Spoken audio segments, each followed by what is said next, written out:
Terima kasih Anda masih di iNewsroom bersama saya Camar Haenda. Pasca kesepakatan damai Amerika Serikat dan Iran, harga minyak dunia anjlok. Kondisi ini justru memicu kekhawatiran pasar akan dibanjiri minyak mentah sehingga harga semakin melemah. Setelah perang Amerika Serikat dan Iran mereda, pasokan minyak global kembali normal, bahkan cenderung melebihi pasokan atau glut. Sejak jalur pelayaran di Selat Hormuz dibuka, lebih dari 60 juta barel minyak mentah mulai terdistribusikan ke pasar internasional. Pasokan minyak mentah diprediksi akan melebihi pasokan hingga awal 2027. Saat ini harga minyak mentah Brent diperdagangkan seharga $70 Amerika Serikat per barel. Dan para ahli menyebut kondisi ini berdampak baik bagi perekonomian global setidaknya hingga awal 2027.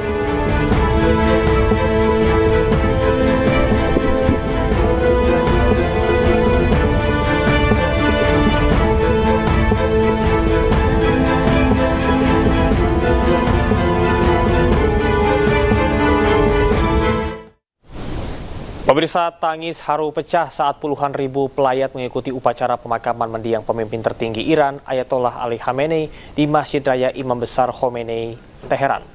Dan pemirsa, usai sudah kebersamaan kita dalam iNewsroom hari ini. Temukan informasi-informasi terbaru lainnya di www.inews.id. Cuplikan tayangan berita iNews dapat Anda saksikan di kanal YouTube @official iNews. Sesaat lagi rekan saya Cikal Multazam akan hadir dalam program iNews Malam. Terima kasih Anda telah menyaksikan iNewsroom hari ini. Tetap jaga kesehatan, saya Camar Haenda. Sampai jumpa.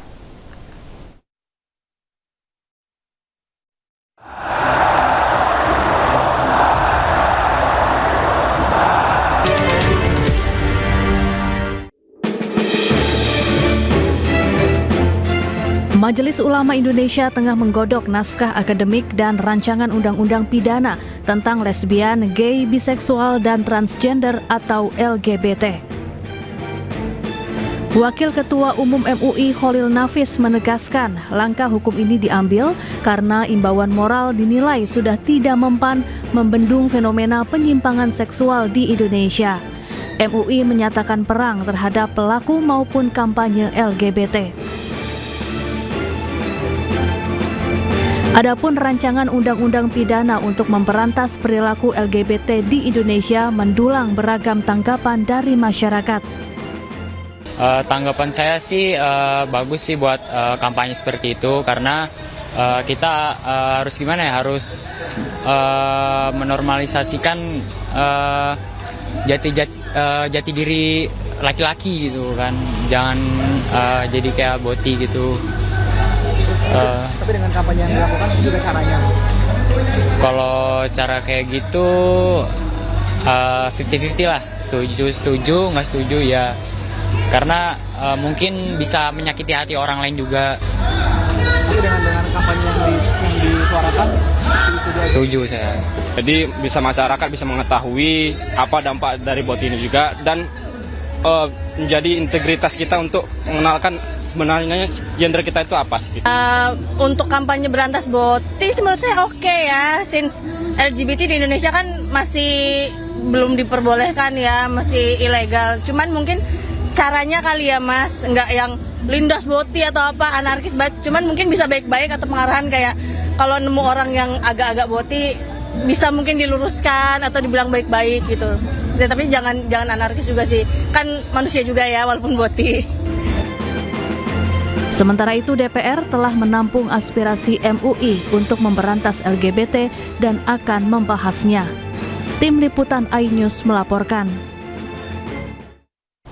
Sebelumnya Presiden Prabowo Subianto resmi memasukkan penyebaran budaya LGBTQ sebagai ancaman non-militer. Hal tersebut ditetapkan dalam Peraturan Presiden atau Perpres nomor 111 tahun 2025.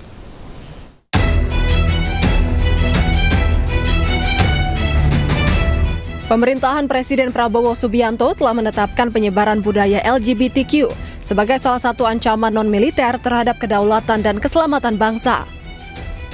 Hal ini tertuang dalam Peraturan Presiden nomor 111 tahun 2025 yang menjadi landasan bagi kebijakan umum pertahanan nasional periode 2025-2029. Penyebaran budaya LGBTQ atau lesbian, gay, bisexual, transgender, dan queer diklasifikasikan ke dalam ancaman non-militer berdimensi sosial, budaya, dan ideologi.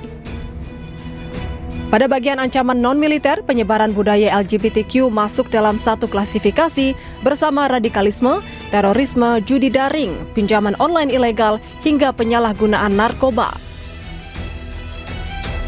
Peraturan Presiden tersebut telah resmi ditetapkan pada 25 Oktober 2025 lalu. Kebijakan ini menegaskan bahwa pertahanan negara tidak hanya menghadapi ancaman bersenjata, tetapi juga ancaman terhadap ideologi nilai dan ketahanan sosial bangsa.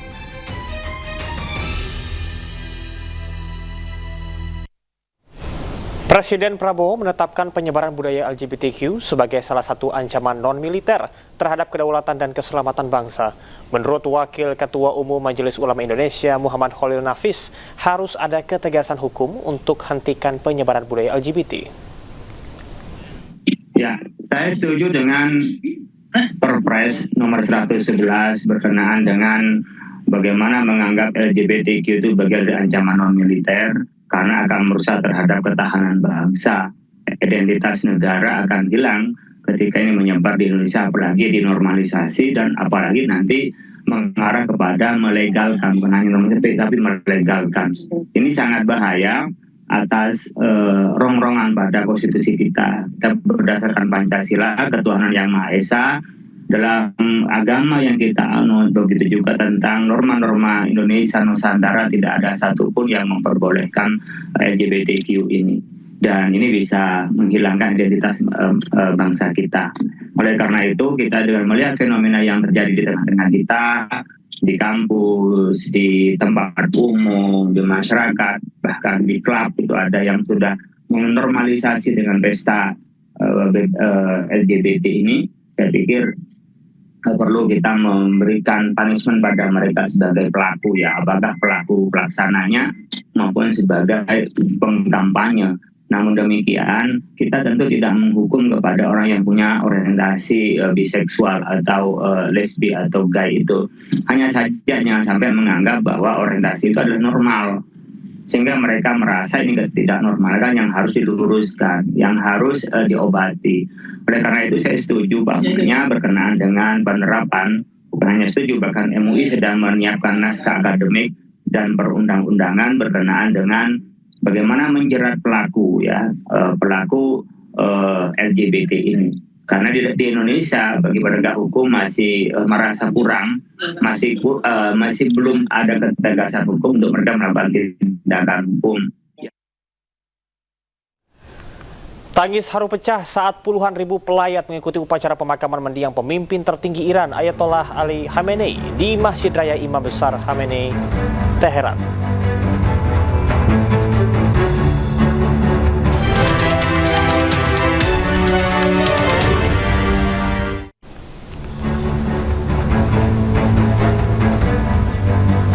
Halo, selamat malam pemirsa, selamat datang di iNewsroom bersama saya Camar Haenda. Kami akan membahas berita utama secara mendalam, komprehensif, dan tentunya eksklusif. Sebagai pembuka iNewsroom kali ini kami memiliki informasi memasuki hari ke-6 kebakaran di tempat pembuangan akhir Jatiwaringin Kabupaten Tangerang, Banten belum juga usai. Operasi teknologi modifikasi cuaca di area kebakaran belum bisa dilakukan lantaran cuaca dan awan yang tidak mendukung.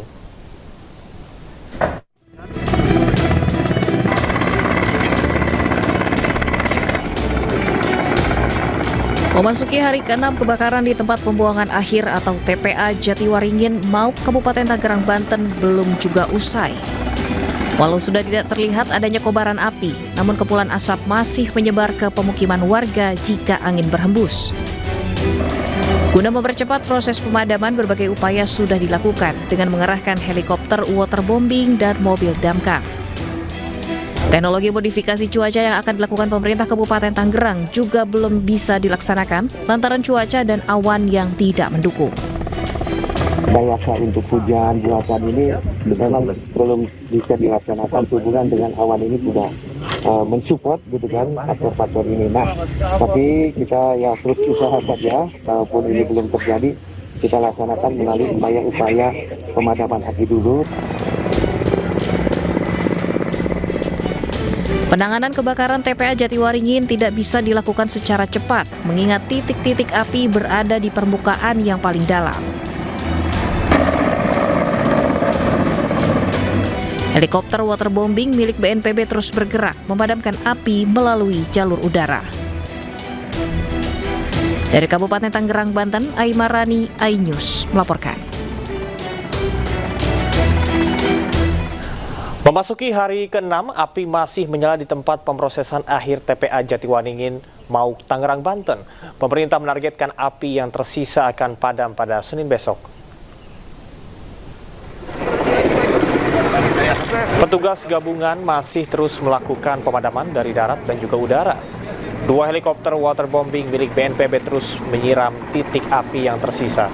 Menteri Lingkungan Hidup Muhammad Jumhur menyatakan titik api kini hanya tersisa 3,6% atau kurang dari 2 hektar saja. Pemerintah menargetkan operasi pemadaman selesai pada Senin besok.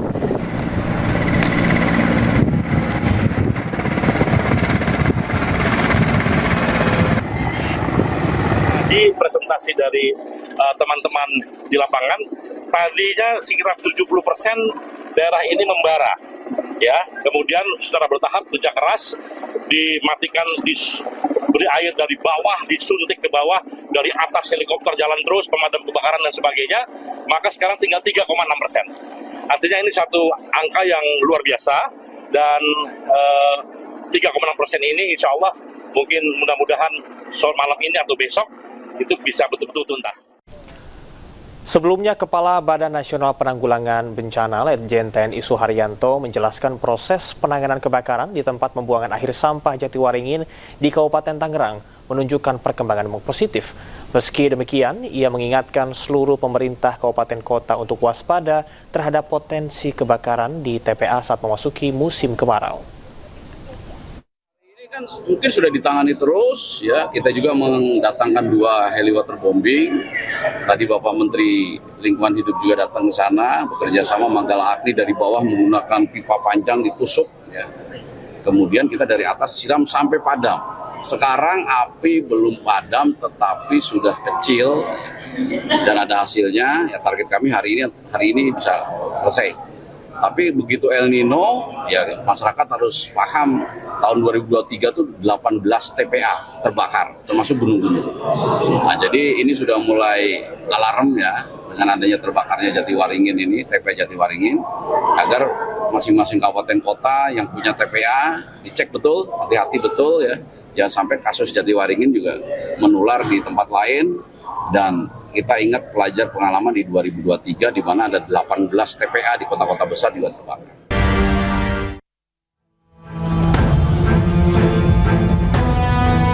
Anjloknya harga telur dan sayur-sayuran membuat para peternak dan petani menggelar lapak dadakan di alun-alun Ponorogo. Kesempatan ini pun langsung tak disia-siakan warga. Lapak langsung diserbu pembeli. Kalau di luar berapa? Di luar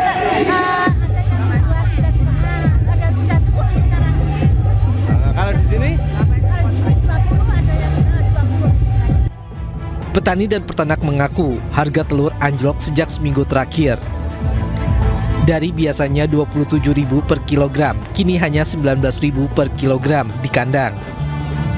Dengan menjual langsung bisa mengurangi kerugian. Peternak bisa menjual Rp20.000 per kilogram.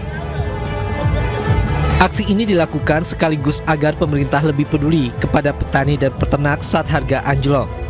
Buat ungkapan kita kepada pemerintah di Kabupaten Ponorogo agar lebih bisa mengerti untuk rakyat kecil seperti kita pedagang di sini. Tak hanya harga telur dan sayur-sayuran yang harganya anjlok, harga daging ayam juga mengalami nasib yang sama. Jika pada hari normal daging ayam dijual sekitar Rp35.000 per kilogram, kini harganya hanya berkisar Rp24.000 per kilogram. Kesempatan ini tak disia-siakan warga. Lapak pedagang daging ayam di Pasar Tanjung Jember ramai diserbu pembeli. Pedagang berharap harga daging ayam segera kembali stabil agar keuntungan mereka tidak terus menyusut, meski di sisi lain konsumen berharap harga murah ini masih bertahan lebih lama. Banyak, ya banyak kalau membeli dulu. Lebih harga murah. Kalau MBG keluar ada kembalinya. Anjloknya harga daging ayam, telur, dan sayur di pasaran diduga karena berhentinya program makan bergizi gratis. Sejak MBG berhenti, penyerapan telur, daging ayam, dan sayur berkurang drastis.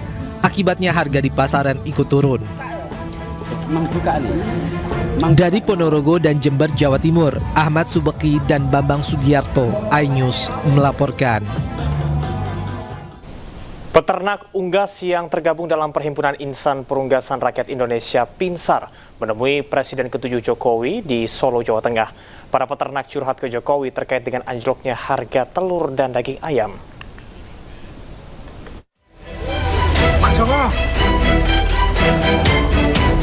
Perhimpunan Insan Perunggasan Rakyat Indonesia Pinsar menemui Presiden ke-7 Jokowi di kediaman Solo, Jawa Tengah pada hari Sabtu. Mereka mengadu terkait anjloknya harga telur dan daging ayam, sementara itu harga pakan pabrikan justru naik sampai 4 kali. Ketua Pinsar Jawa Tengah Parjudi mengaku kedatangan Pinsar sowan ke Jokowi dalam rangka meminta bantuan Jokowi agar kekhawatiran peternak rakyat disampaikan kepada pemerintah, terutama Kementerian Pertanian, dan segera ditangani. Selain itu, Parjudi juga meminta dukungan Jokowi untuk menghadiri pembukaan kampanye gizi terkait konsumsi telur dan ayam. Agar kondisi harga ayam maupun telur ini segera membaik, Pak. Termasuk juga bahan baku yang ada ini supaya harganya turun sehingga pakannya juga turun juga. Kalau boleh ya memang tadi kita juga pengen kampanye ayam dan telur gizi ya. Jadi kita minta kepada Pak Jokowi supaya nanti ada pembukaan di acara kampanye ayam dan telur tersebut. Responnya beliau bagaimana, Pak? Beliau support dan Peternak berharap pemerintah segera memberi perhatian terhadap kondisi usaha peternakan yang kian sulit. Dari Solo, Jawa Tengah, Septiantoro, iNews melaporkan. Pemerintah ungkap salah satu penyebab anjloknya harga daging ayam dan telur adalah berkurangnya penyerapan selama program MBG berhenti di masa libur sekolah. Kini Kemendag tengah berupaya mencari pembeli dari Singapura dan meminta hotel, restoran, kafe untuk meningkatkan penyerapan telur dan daging ayam.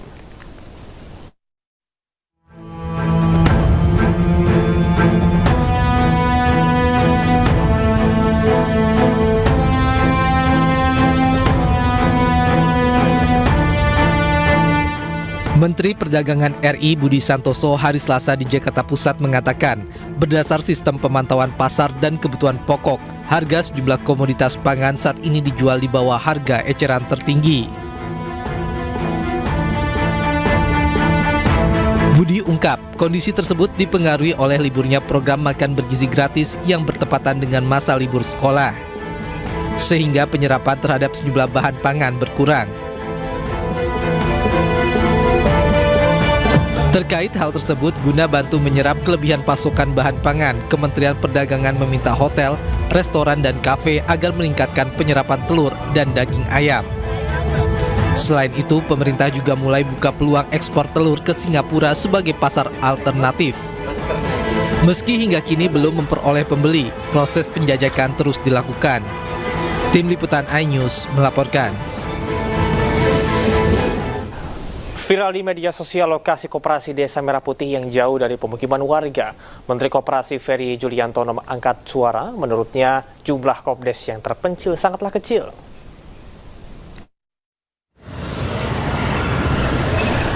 Banyak beredar di media sosial lokasi koperasi Desa Merah Putih tak ideal atau jauh dari pemukiman warga.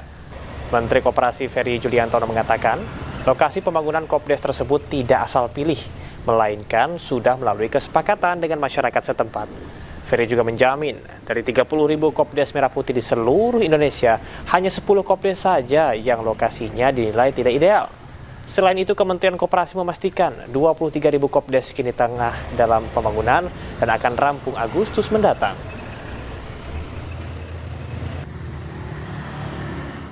Ini jumlahnya saya sudah hitung. Coba bisa disebutin nggak? Kurang dari 10 dari yang sering kita baca di sosial media.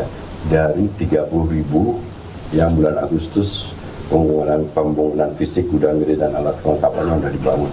10 yang dalam kondisi yang tidak ideal, menurut saya tidak bisa dikatakan itu kan sedikit persentasenya, dan tentu nanti kita akan lakukan proses verifikasi validasi, dan tetapi penentuan lokasi itu sudah dimusyawarahkan oleh masyarakat desa dan kepala desa. Sementara itu, Menteri Koordinator Bidang Pangan Republik Indonesia Zulkifli Hasan menegaskan, pemerintah menargetkan pembangunan koperasi Desa Merah Putih rampung pada September 2026, sehingga 40.000 Kopdes Merah Putih dapat beroperasi dan melayani masyarakat Oktober mendatang. Fokus 40.000 kita akan selesaikan ya. Saya sudah rapat dengan Wapang, Pak Tandio, dan seluruh kementerian terkait. Fokus tahun ini untuk 40.000, bahkan Pak Tandio akan mengatakan mungkin sampai 36.000 lebih. Tapi kita kemungkinan cadangkan sampai 40.000 tahun ini. Fokus biar jalan, biar bagus. Nanti lanjut tahun depan, nah kita lihat perkembangan seperti apa. Bagaimana dia sayang harga telur naik, Pak? Direktur Utama PT PLN Persero Darmawan Prasojo memastikan sistem kelistrikan khususnya di Pulau Jawa telah membaik sehingga tidak ada lagi pemadaman.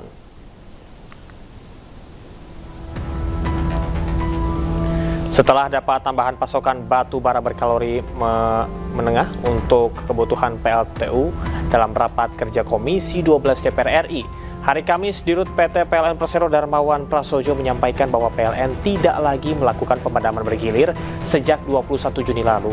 Darmawan juga menegaskan PLN bersama dengan Kementerian SDM terus menjaga dan juga meningkatkan keandalan kelistrikan melalui berbagai program yang telah disiapkan.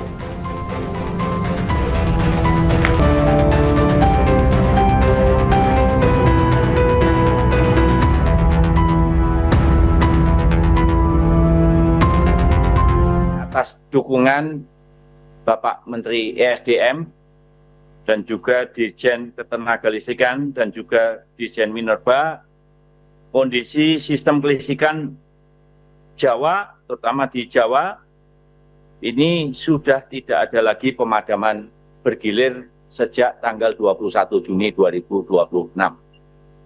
Nah, tentu saja kondisi ini secara bersama-sama terus kami jaga dan juga kami tingkatkan melalui program penguatan keandalan sistem yang telah direncanakan sesuai dengan arahan Bapak Menteri ESDM. Kejaksaan Agung mengajukan banding atas vonis 10 tahun penjara ex-Menteri Mendikbudristek Nadiem Makarim. Newsroom segera kembali.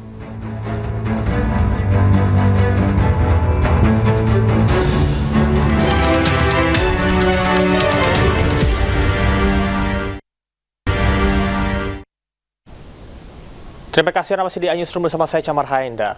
Istana angkat suara terkait dengan polisi aktif berpangkat Brigadir Jenderal yang menjadi tersangka korupsi MBG. Istana menegaskan proses hukum harus berjalan tanpa pandang bulu.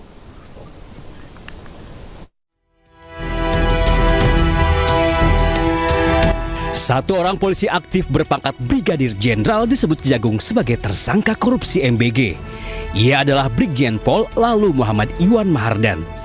Iwan terlibat dalam proses jual beli food tray atau ompreng yang ternyata menyalahi aturan.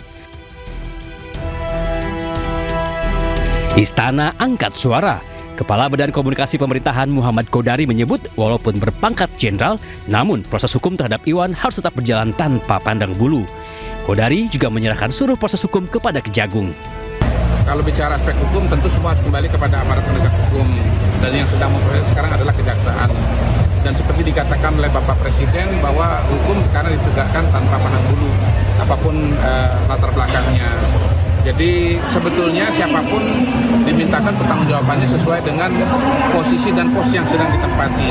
Ya, jadi bukan karena latar belakangnya polisi, bukan karena latar belakangnya non-polisi, tapi karena memang masalah-masalah yang terjadi di saat beliau sedang ditugaskan di tempat yang di mana kasus itu terjadi, yaitu BGN.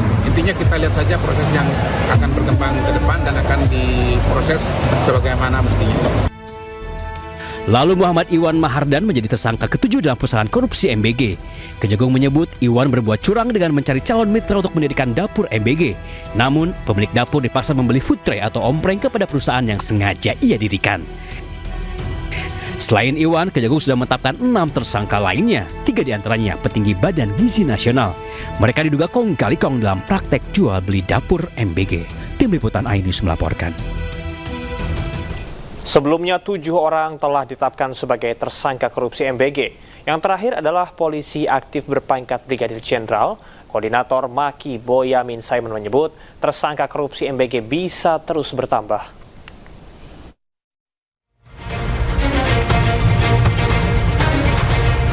Bak kotak Pandora yang terbuka, tersangka korupsi MBG bertambah lagi. Kejaksaan Agung kali ini menetapkan Lalu Muhammad Iwan sebagai tersangka ketujuh dalam pusaran korupsi MBG. Kejagung menyebut Sekretaris Deputi Bidang Promosi dan Kerjasama Badan Gizi Nasional ini terlibat korupsi penjualan ompreng atau food tray. Modusnya, perwira polisi aktif berpangkat Brigadir Jenderal itu mencari calon mitra untuk mendirikan dapur MBG. Syaratnya, mereka wajib membeli ompreng kepada perusahaan PT SGI. Belakangan terungkap PT SGI ternyata perusahaan yang sengaja ia dirikan. Jadi perannya adalah pada tahun 2025, saudara LM ini meminta saksi YCS dan RD mendirikan suatu perusahaan ya, dengan tujuan sarana untuk melakukan penjualan alat berupa food tray kepada calon mitra SPBG dengan harga yang sudah ditentukan oleh tersangka LMI ya. Walaupun sudah menetapkan 7 orang tersangka, Ketua Masyarakat Anti Korupsi Boyamin Saiman menyebut jumlah tersangka korupsi MBG kemungkinan akan bertambah. Boyamin juga mendesak Kejagung tidak hanya menetapkan tersangka, tetapi juga harus bisa mengembalikan kerugian uang negara. Jadi ini masih banyak yang harus jadi tersangka, karena banyak yang dimanipulasi, banyak yang dikorupsi, mulai dari titik dapur, pengadaan motor listrik, ompreng, mungkin CCTV, mungkin diduga juga terkait dengan pengadaan pakaian, pengadaan tablet, segala macam. Itu sudah seharusnya Kejaksaan Agung menyasar semua yang terlibat dalam korupsi MBG dan BGN. Karena apapun, ya untuk pertama tujuan utamanya adalah pengembalian kerugian negara. Karena kalau tidak disasar nanti pengembalian kerugian negara akan minim. Penetapan Lalu Muhammad Iwan menambah jumlah petinggi Badan Gizi Nasional yang menjadi tersangka pencuri uang MBG. Sebelumnya, Kejagung sudah lebih dulu menangkap Ketua BGN Dedan Hindayana dan 2 wakilnya, Sony Sonjaya dan Lodewi Kusum. Menyusul 3 tersangka lainnya dari pihak swasta, yakni Asep Yusuf Somantri, Glory Harima Sihombing, dan Andri Mulyono. Tim Liputan iNews melaporkan. Selain oknum polisi aktif, oknum TNI aktif juga diduga terlibat korupsi MBG. Kejagung menyebut oknum TNI berpangkat kolonel tersebut diduga ada di balik pembelian 21.000 motor listrik.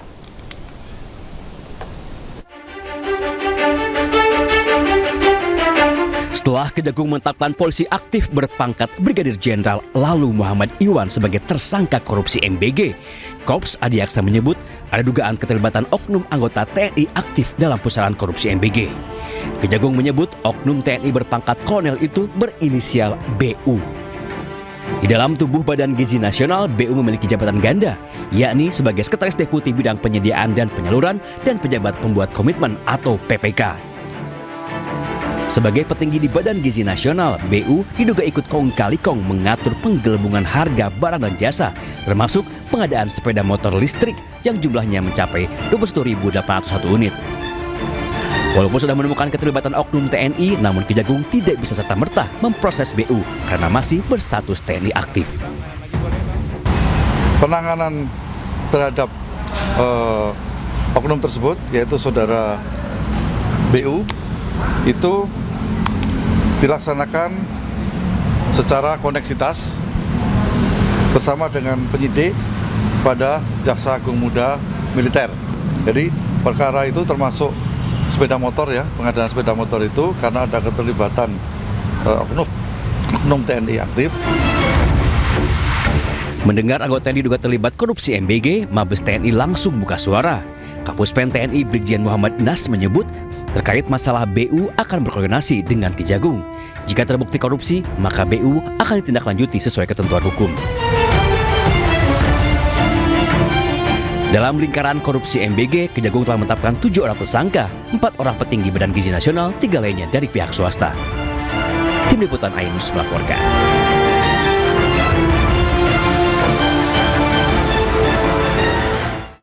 Kejaksaan Agung mengajukan banding atas vonis 10 tahun penjara ex-Menteri Mendikbudristek Nadiem Makarim.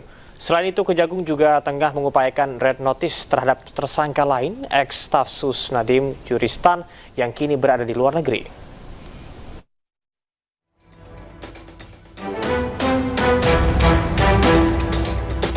Kejaksaan Agung mengajukan banding atas putusan Pengadilan Tindak Pidana Korupsi yang memvonis hukuman 10 tahun penjara kepada mantan Mendikbudristek Nadiem Makarim. Kepala Pusat Penerangan Hukum Kejagung, Anang Supriyatna menyebut salah satu hal yang akan menjadi pertimbangan dalam memori banding adalah status penahanan rumah yang saat ini dijalani Nadiem. Penuntut umum sudah menerima salinan putusan dari Pengadilan Tipikor. Dan pada hari ini, tim penuntut umum sudah menyatakan upaya hukum banding terhadap perkara tersebut. Selain Nadiem, nama Juristan sebagai salah satu tersangka juga disebut beberapa kali dalam sidang pembacaan putusan. Anang mengungkapkan bahwa ex-staf khusus Nadiem itu tidak berada di Indonesia. Meski begitu, ia menegaskan bahwa Kejagung telah meminta bantuan dari Interpol untuk menerbitkan surat red notice atau permintaan untuk menangkap buronan yang melarikan diri ke luar negeri. Yang jelas kalau dari kami sudah meminta bantuan Interpol terhadap yang bersangkutan dan sampai saat ini belum ada persetujuan untuk red notice-nya, tapi red notice sudah kita ajukan. Sebelumnya, Majelis Hakim menjatuhkan pidana 10 tahun penjara kepada Nadiem setelah dinyatakan terbukti melakukan tindak pidana korupsi pengadaan laptop Chromebook di lingkungan Kemendikbudristek. Nadiem juga dijatuhi denda 1 miliar rupiah subsidiar 190 hari kurungan dan uang pengganti 809,59 miliar rupiah subsidiar 5 tahun penjara. Tim Liputan Ainus melaporkan. Menteri Koordinator Bidang Hukum, HAM, Imigrasi, dan Pemasyarakatan Yusril Iza Mahendra menegaskan belum ada arahan maupun usulan terkait dengan pemberian amnesti kepada Nadiem Makarim. Menurut Yusril, pemerintah bersikap netral dan tidak mencampuri proses hukum yang tengah berjalan. Belum ada pembicaraan apa-apa mengenai hal itu. Kalau amnesti, abolisi, dan rehabilitasi itu kan sepenuhnya adalah hak yang ada pada Presiden. Dan ketika kasus Thomas Lembong kan Pak Presiden memberikan rehabilitasi terhadap beliau. Terhadap kasus Pak Nadiem ini belum ada pembicaraan ataupun usulan sama sekali. Sehingga kami melihat ini proses persidangan berjalan secara normal. Setelah diputus pada tingkat pertama, ya Pak Nadiem dipersilahkan untuk mengajukan banding. Dan kita melihat sampai kemana ujung dari DPR RI menampung aspirasi Majelis Ulama Indonesia untuk membentuk rancangan undang-undang pidana tentang LGBT. Newsroom segera kembali.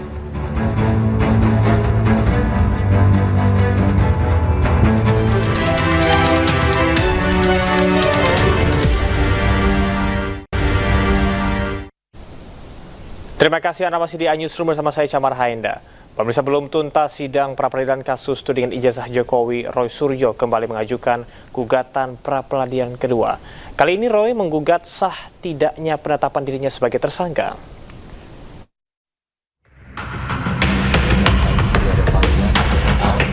Hakim belum juga mengetuk palu untuk sidang pra-peradilan pertama Roy Suryo. Mantan Menpora itu sudah mengajukan sidang pra-peradilan kedua. Kali ini, Roy dan kuasa hukumnya menggugat penetapan dirinya sebagai tersangka fitnah ijazah Jokowi berdasarkan pasal 32 Undang-Undang ITE. Kami ingin melihat apa sih bukti yang dimiliki oleh mereka. Dan meskipun kami belum menerima surat dakwaan untuk Mas Roy, tapi berkaca dari surat dakwaan Bu Tifa yang kemarin sudah dibacakan dan terbuka kepada umum, kami menilai bahwa penggunaan pasal 32 Undang-Undang ITE dalam perkara pidana ini karena ancaman pidananya berat. Itu 8 tahun. Ya. Ternyata itu jauh sekali dari faktanya. Upaya Roy Suryo kembali mengajukan sidang pra-peradilan kedua ditanggapi miring lawannya. Sekjen Pradi Bersatu Ade Darmawan menyebut upaya itu hanya akal bulus Roy Suryo saja untuk menghindari sidang pokok perkara. Hal ini kurang relevan dipandang secara logik. Kenapa demikian? Dikarenakan objeknya sudah berpindah. Ya, objek penetapan tersangka itu sekarang meningkat menjadi salah satu dari tersangka juga sekarang menjadi terdakwa. Artinya kurang relevan untuk dilakukan prapit lagi. Bahwa hal tersebut mengulur-ngulur waktu dan buang-buang energi saja. Sementara itu, pakar hukum pidana menilai sebagai tersangka Roy Suryo memiliki hak untuk mengajukan sidang pra-peradilan, asalkan pokok perkara utama belum masuk ke meja persidangan. Nah, karena itu sepanjang Roy Suryo belum diadili, belum diadili di pengadilan, maka dia masih punya kesempatan untuk mempersoalkan itu, mempersoalkan upaya paksa yang dilakukan oleh para penegak hukum. Apakah itu penetapannya sebagai tersangka, apakah itu penggeledahannya, pemanggilannya, penahanannya, penangkapannya. Nah, itu bisa semua dipersoalkan di pra-peradilan. Jika tidak ada aral melintang, sidang pra-peradilan kedua Roy Suryo akan berlangsung 10 Juli mendatang. Tim Liputan Ainus melaporkan. Tersangka fitnah ijazah Roy Suryo menepis tudingan jika sidang pra-peradilan kedua dilakukan untuk mengulur waktu demi hindari sidang pokok perkara. Roy menyebut pra-peradilan ia lakukan untuk memastikan jika penerapan pasal 32 UU ITE dikeliru. Yang namanya buying time, nggak ada. Ini bukan buying time.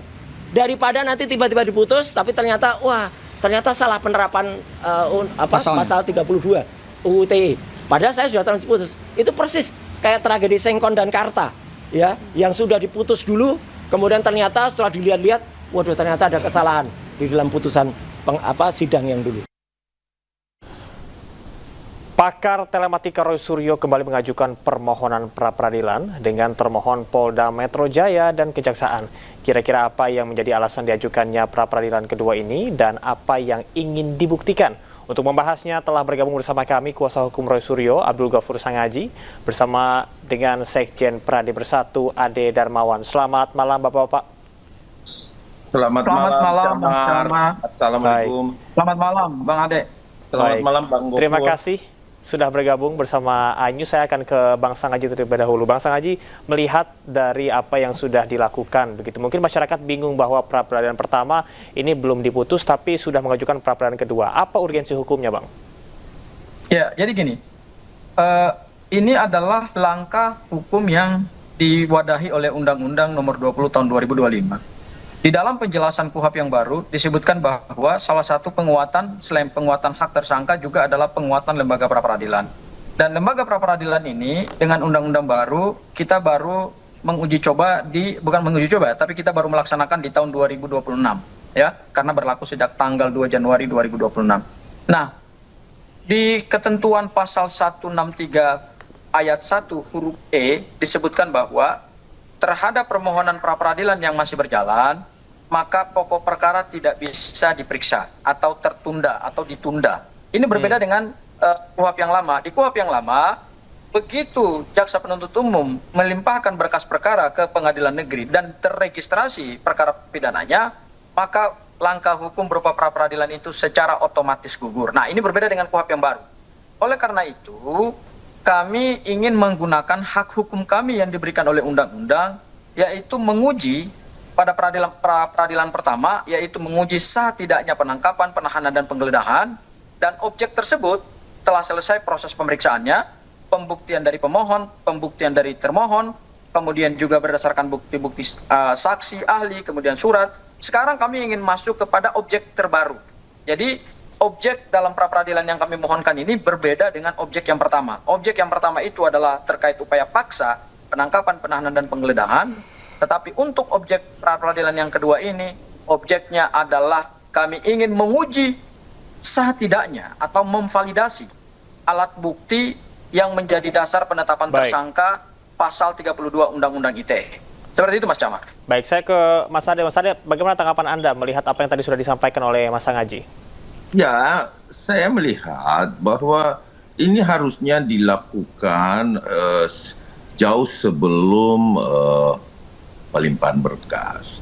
Tetap tersangka ini kan artinya kurang relevan lagi ketika kita lakukan pada saat sudah P21. Artinya, kenapa saya bilang begitu? Karena harusnya yang duluan dijalankan adalah prapit terkait tetap tersangka. Awalnya, bukan penangkapan dan penggeledahan dulu kan. Nah, ini kan kurang relevan. Terlepas ya, teman-teman mengatakan bahwa ini hak dan lain sebagainya. Tetapi ketika uji publik, pasti juga akan berpikir bahwa ini ada unsur mengulur-ngulur waktu. Karena nggak relevan lagi, Bang Camar. Saya lihat kalau memang mau diuji dari kemarin kan pada saat penetapan tersangka itu kan jauh sebelum penangkapan dan penggeledahan kan yang pertama. Nah kalau yang penggeledahan dan penangkapan mungkin masih relevan karena baru beberapa hari dilakukan itu, kemudian P21 dan dan dilakukan prapit, dimohonkan sama teman-teman. Tapi kalau tetap tersangka saja yang akan dilakukan, saya rasa ini yang menjadi, saya rasa kurang relevan dan ini nampaknya seperti mengulur-ngulur waktu saja. Tapi kita lihat aja itu adalah hak dari para pemohon ya, tentunya diberikan oleh KUHP baru. Nah kita lihat aja apa hasilnya nanti. Walaupun sebenarnya objeknya sudah berpindah ke P21 sebenarnya kan, kemudian udah mau masuk.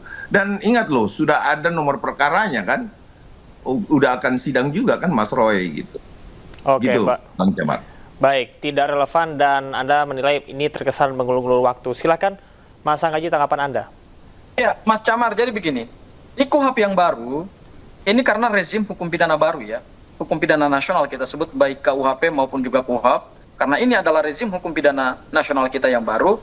Tentu ini menjadi menjadi kesempatan bagi kami untuk menggunakan hak-hak hukum tersebut.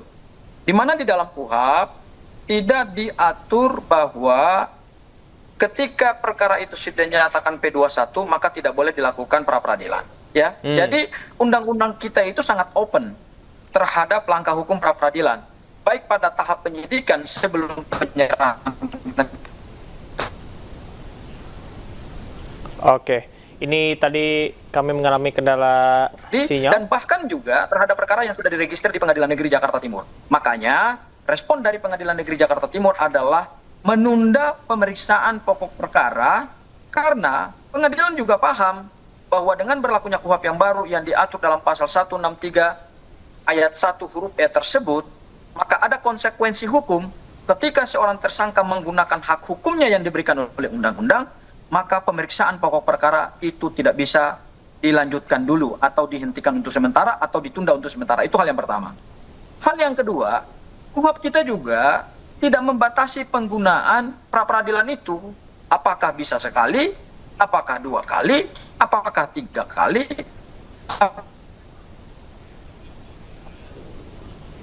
Baik, ini berkaitan dengan penerapan KUHP. Saya ingin dan tidak nebis in idem, ya, maka itu menjadi sesuatu yang legal, sesuatu yang yuridis. Makanya permohonan kami sudah diregistrasi oleh Pengadilan Negeri Jakarta Selatan dan kemudian juga sudah keluar jadwal pemeriksaan permohonan pra-peradilan dan juga sudah ditunjuk hakim tunggal untuk pra-peradilan. Jadi dari sisi pengadilan pun sebenarnya tidak berkeberatan juga karena semua yang kami lakukan itu adalah by law, ya, artinya sah secara hukum. Oke, baik Mas Sangaji. Mas Ade tadi disampaikan bahwasanya ini merupakan penerapan KUHP dan juga merupakan hak dari tersangka. Bagaimana tanggapan Anda, Mas Ade?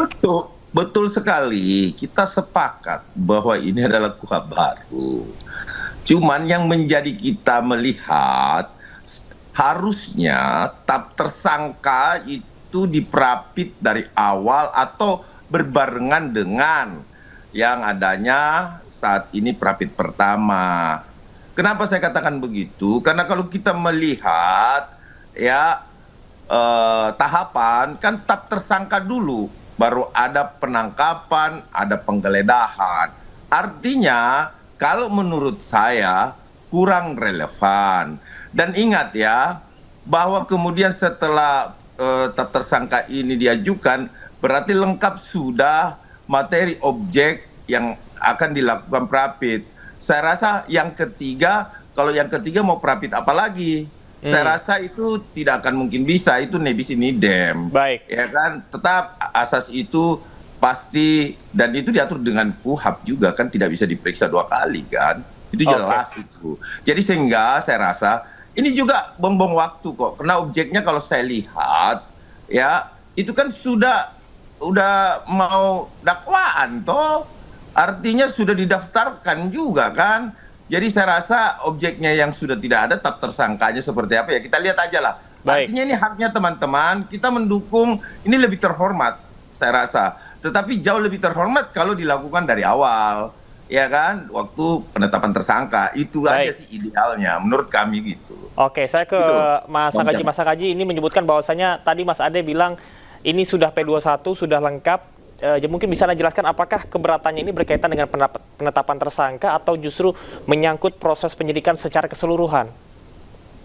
Jadi gini Mas Camar ya, bahwa pilihan terhadap mengambil di awal pada saat penetapan tersangka atau di akhir setelah penyerahan berkas dan tersangka kepada jaksa penuntut umum itu adalah pilihan hukum yang bebas.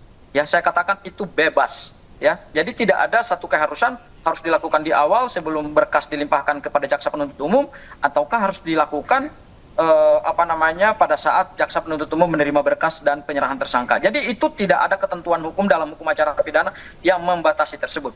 Bahwa kami melakukan setelah berkas perkara diterima dan kemudian tersangka diterima dan bahkan surat dakwaan sudah didaftarkan dan perkaranya sudah terregister di Pengadilan Negeri Jakarta Selatan, saya pikir itu adalah bagian daripada strategi hukum. Ya, karena penegakan hukum itu kan ada cara kita untuk memanfaatkan atau menggunakan ruang-ruang yang diberikan oleh undang-undang gitu. Saya masih ingat beberapa lalu sebelum kami mengajukan permohonan, teman-teman dari peradilan itu kan hukum pra-peradilan. Nah, peradilan dia pada jaksa penuntut umum semua sudah menjadi wilayah dari kewenangan jaksa penuntut umum. Nah, kami melakukan langkah pra-peradilan itu tentu ada pertimbangan hukumnya, dan pertimbangan hukum itulah yang menjadi bagian dari strategi hukum kami, dan itu dilakukan dalam rangka untuk pembelaan diri, dan pembelaan diri itu adalah hak seorang tersangka yang diberikan oleh undang-undang. Oleh karena itu menurut saya seharusnya semua pihak menghormati dulu apa langkah-langkah hukum yang sedang kami lakukan, sepanjang itu legal, sepanjang itu diberikan oleh undang-undang, karena kami tidak sedang mengakali hukum, kami menggunakan hak hukum kami dalam rezim KUHAP yang baru. Seperti itu Mas Camar. Baik, Mas Ade, saya ke Anda terakhir sekaligus closing statement. Apabila pra-peradilan dikabulkan, apa konsekuensi hukumnya terhadap proses perkara yang sedang berjalan ini? Menurut Anda, silahkan. Ya, tentunya memang kan untuk pra-peradilan yang pertama ini kan belum putus, katanya hari Senin. Nah, kita lihat di hari Senin itu, apakah pra-peradilan yang dilakukan terhadap penggeledahan, penangkapan ya, kalau nggak salah ya. Nah, apakah ini sah atau tidak? Kalau itu tidak sah, maka dianggap tidak sah. Karena putusan dari Prapit itu cuma itu. Sah atau tidaknya satu penangkapan, sah atau tidaknya satu penggeledahan, sah atau tidaknya penetapan tersangka tersebut. Dan bila tersangka berada di dalam tahanan, maka harus segera dikeluarkan. Gitu loh, itu aja sih ininya, domainnya Prapit itu selalu begitu putusannya, setahu saya, sepengalaman saya gitu loh. Bang Ade, mungkin saya perlu jelaskan ya bahwa kami sekarang di permohonan pra-peradilan yang kedua ini kami menguji pasal 32 Undang-Undang ITE dari bukti permulaan. Tidak masalah, kami ingin itu melihat, bisa ya, juga dilakukan. Artinya, kalau kemudian itu dikabulkan oleh hakim pra-peradilan, maka surat dakwaan yang berkaitan dengan pasal 32 itu harus kemudian dikeluarkan dari surat dakwaan. Itu harapan kami seperti itu. Karena begitu putusan pra-peradilan mengabulkan permohonan kami terkait dengan validasi dan penggunaan pasal 32 dalam penetapan tersangka dan dikabulkan, maka konsekuensi hukumnya adalah jaksa penuntut umum harus mengeluarkan pasal 32 dari surat dakwaan. Nah, kita lihat saja Pak Gaufur, artinya begini, kita sangat menghormati setiap proses hukum yang dilakukan teman-teman. Kita appreciate, cuman disayangkan saja Bang Gaufur. Artinya dilakukan bukan pada saat tahap tersangka. Sebenarnya pada saat tahap tersangka Bang, saya sudah katakan bahwa itu adalah domain strategi kami, Bang. Dan strategi hukum itu kan sesuatu yang tentu ada kalkulasi hukumnya gitu, Bang. Dan itu tidak bisa dibatasi kepada opini-opini seperti yang Abang sampaikan. Bahwa kami punya hak untuk membela klien kami. Klien kami juga punya hak untuk membela diri terhadap dakwaan tersebut. Oleh karena itu, hak hukum yang sedang kami gunakan itu Pradi Bersatu dan semua pihak, bahkan pengadilan sekalipun, ya, pengadilan yang punya otoritas untuk memeriksa, memutus dan mengadili perkara ini tetap menghargai tahapan-tahapan yang sekarang sedang kita harus menghormati. Tidak ada proses hukum yang tidak dihormati. Semua proses hukum kita hormati. Nah, kita lihat aja, semoga menang. Kan begitu, Bang Gopur, ya kan? Baik, Mas Ade dan juga Mas Sangaji, kita akan lihat bagaimana nantinya proses pra-peradilan dan juga penerapan pasal 3 UU ITE. Dan mudah-mudahan semuanya berjalan dengan lancar. Terima kasih Bapak-Bapak atas informasinya dan juga waktunya pada malam hari ini. Sama-sama, selamat beraktivitas kembali. Pemirsa, Pradi Bersatu berencana mengirimkan surat ke Mahkamah Agung yang meminta Roy Suryo untuk ditahan. Pradi meminta agar Mahkamah Agung meninjau penangguhan penahanan Roy Suryo.